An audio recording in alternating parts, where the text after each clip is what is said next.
On the way into work last week, the radio was playing an item about an album that happened to be my favourite ever album of all time, that had been released 30 years ago last week, and that's Radiohead's The Bends.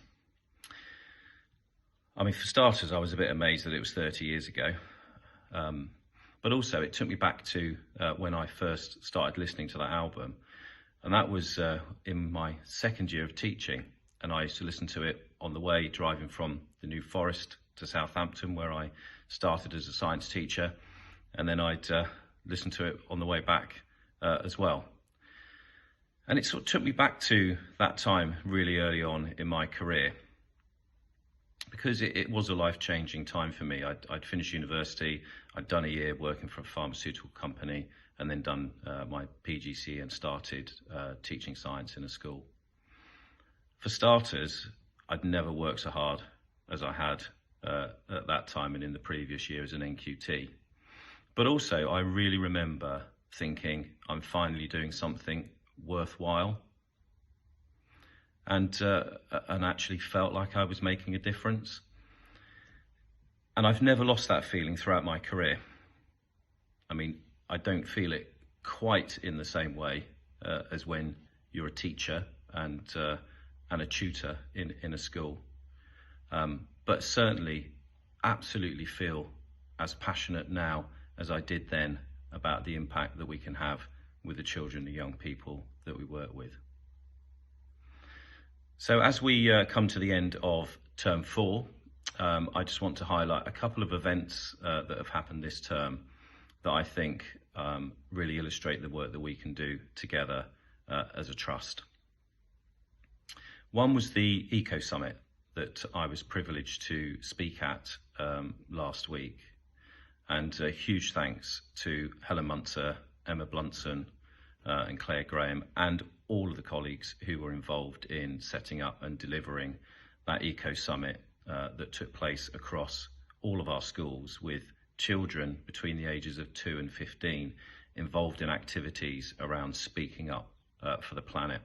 A really engaging and a motivating day for those children. And I was really delighted to visit Chestnut Park and talk to some of the children there about the day, but also go out into the school field to see some parent helpers and colleagues working on putting in a polytunnel that the children are really excited about, the stuff they're going to grow in there.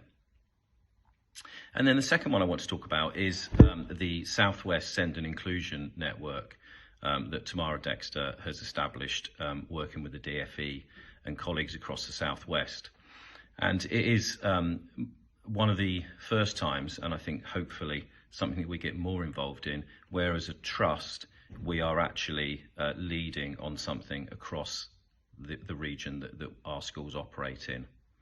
And I think this is something we want to do more of, and as a real system leader, not saying we've got all the answers or anything like that, but actually bringing colleagues together across the area to impact more widely on children and young people that we work with. And thinking back to those 30 years ago, I was really focused on the children in my science classes and the Year 11s who were in my tutor group and what I could do to support them. I feel really fortunate as CEO to be able to try and impact on the lives of over 12,000 pupils across our schools. And I thank you for all of your incredible work that you do day in, day out to really support those children, and in many cases their families.